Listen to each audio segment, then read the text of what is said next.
Nammo Phat. Good morning. Thank you for joining me for our daily practice check-in. Listen, listen, listen.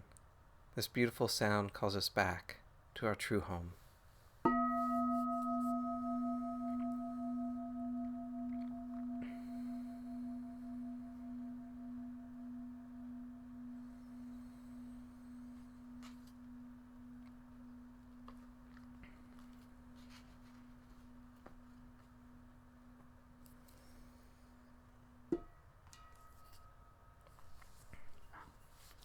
The second mindfulness training. Aware of the suffering caused by exploitation, social injustice, stealing, and oppression, I vow to cultivate loving kindness and learn ways to work for the well-being of people, animals, plants, and minerals. I will practice generosity by sharing my time, energy, and material resources with those who are in real need. I am determined not to steal and not to possess anything that should belong to others. I will respect the property of others, but I will prevent others from profiting from human suffering or the suffering of other species on earth.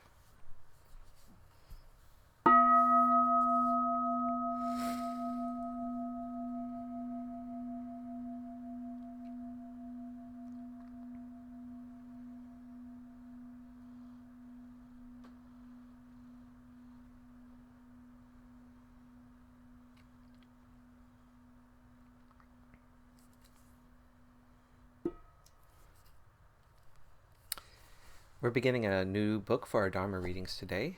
It's The Body, Dhamma Reflections on Aging, Sickness, and Death by the nuns of Amaravati.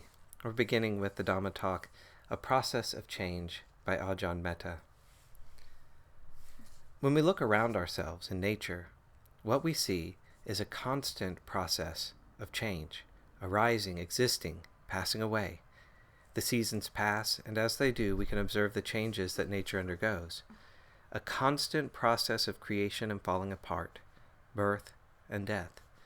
We see this unfolding year after year, day after day, right in front of our eyes. Life itself is a constant process of change, a flow of coming into existence and ceasing. The Buddha recommends that we look at the body in the same way, as a process of constant change. In the first foundation of mindfulness, one way of working with the body is to look at it in terms of the four elements: fire, water, earth, and air. When we do this, we should remember that these teachings come from 2,500 years ago, and that the understanding of the physical nature of matter was very different in the days of the Buddha, when the Buddha was alive. At that time, examining the smallest particles of matter involved the investigation of these four elements. Science has moved on in its exploration since then, and now we perceive the physical world quite differently. What we see in the Buddhist teachings is a way of directly experiencing how the four elements work together as processes unfolding. This relates not just to the physical body, but also to the physical world around us. Not all Buddhist traditions use the same elements. For example, in the Vajrayana tradition, they speak of 5 elements, adding the element of space. In some Mahayana teachings, we find wood and metal as elements. What we can see from this is that different concepts prevailed at different times. The point I want to make is this: when we look at the body and the elements that form it with this kind of body awareness, it helps us to detach from our identification with it. Can we allow ourselves to perceive the body as a process? This process is the four elements working together, building, forming, falling apart, over and over again. When we do this, it becomes more difficult to identify with the body as being me and mine, even as an entity in itself. The body as a static entity dissolves, and we begin to see it in terms of the elements working in this way. What is unfolding here is a constant play of conditions coming together, existing for a while, and then falling apart.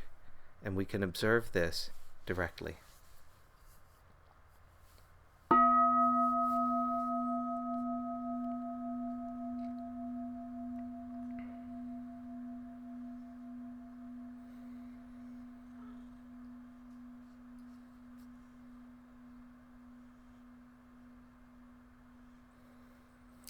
May all beings be well.